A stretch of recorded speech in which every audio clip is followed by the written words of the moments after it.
Samajwadi party लगातार अपने PDA के फार्मूले को धार देने में जुटी है और बजट सत्र में भी ये तस्वीरें देखने को मिल रही हैं।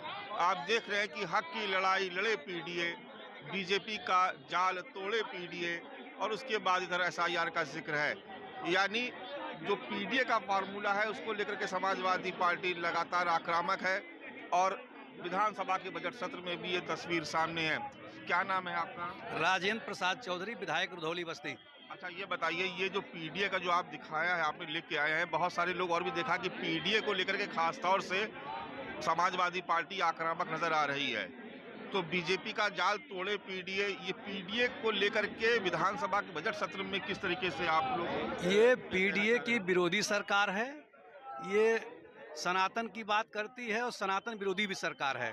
आपने देखा है कि अब मणिकर्णिका घाट पे जो सदियों पुरानी परिस्थिति थी उसको भी तोड़ के बदला गया। अहिल्याबाई होलकर की मूर्ति तक तोड़ी गई।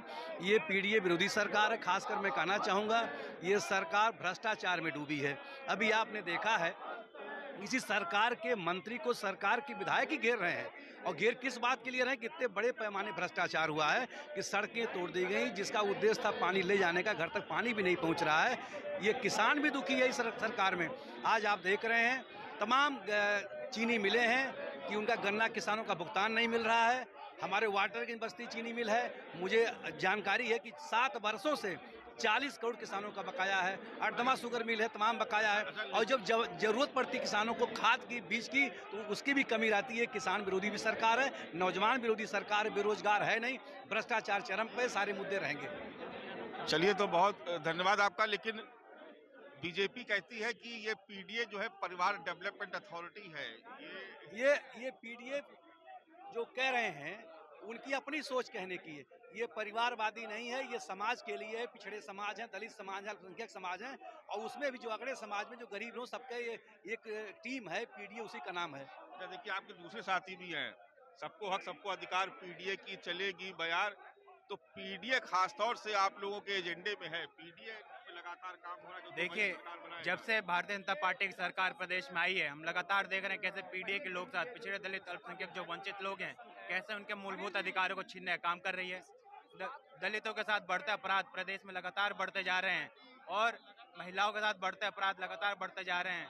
और अब तो सरकार इस कदर उतारू हो गई है कि वह लोकतंत्र की हत्या करने पर भी उतारू है। हमने देखा कैसे एसआईआर के माध्यम से, जब एसआईआर की एक्सरसाइज पूरी हो गई, एसआईआर में भी पीडीए, समाजवादी पार्टी करेगी, पीडीए के वोट काटे जा रहे हैं। बिल्कुल पीडीए के वोट काटे जा रहे हैं। इनके नेता फॉर्म 7 का दुरुपयोग कर रहे हैं। बूथ बूथ पे 150 वोट काटने का काम, बेलों में प्रेशर डालने का काम, उनसे गलत काम करवाने का काम ये सरकार कर रही है। तो देखिए ये जो पीडीए है उसको लेकर के लगातार यहाँ पर विरोध प्रदर्शन किया जा रहा है। और देखिए, ये पूरा का पूरा एक पार्टी लेकर के आए हैं। ये आप देखिए, योगी सरकार होश में आओ, इसमें तमाम सारी चीजें हैं, कानून व्यवस्था भी है, एसआईआर भी है, पीडीए भी है। तो ये आप देख रहे हैं कि जो पीडीए का जो ये सवाल है, ये अपने आप में भारतीय जनता पार्टी के खिलाफ इसको हथियार के तौर पर इस्तेमाल कर रही है समाजवादी पार्टी। और उसका ये मानना है कि आने वाले विधानसभा चुनाव में पीडीए ही उसको जीत दिलाएगा। कैमरा पर्सन धर्मेंद्र कुमार साहू के साथ मानव श्रीवास्तव, लखनऊ न्यूज़ 24।